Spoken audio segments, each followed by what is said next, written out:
Imagine a frozen land at the bottom of the world, where penguins waddle, the South Pole stands, and roughly 4,000 folks brave the summer months, dwindling to a mere 800 in the pitch-black winter.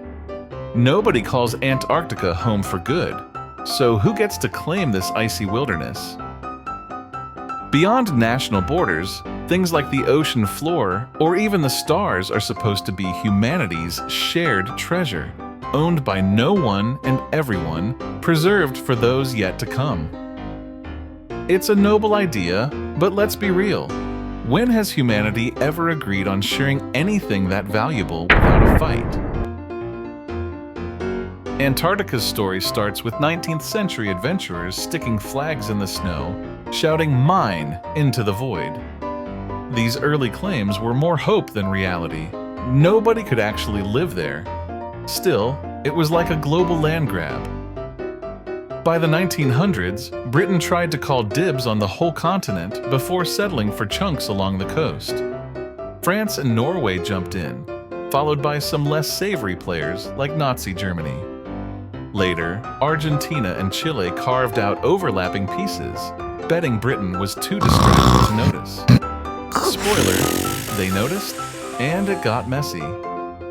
The US and Soviet Union, ever the wild cards, said, "We might want a peace later," keeping everyone on edge.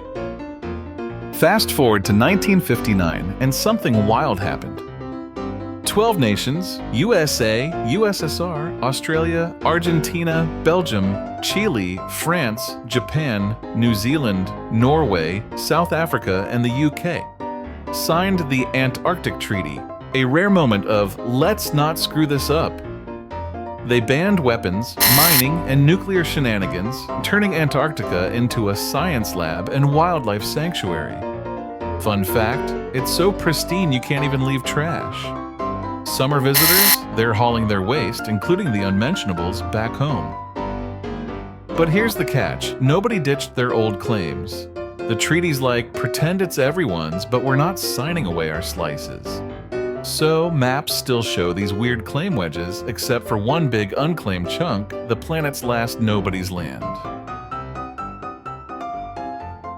Today, tech lets countries build permanent bases, and guess where they put them? Right in their claimed zones.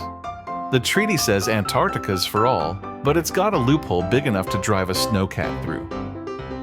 Countries like China, with no claims, just build wherever, shrugging, "It's everyone's, right?"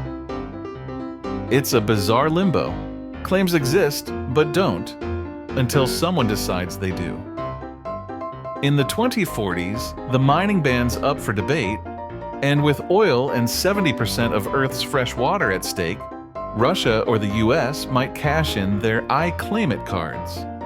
For now, though, it's a frosty haven for research and nature, holding its secrets under all that ice. So there you have it.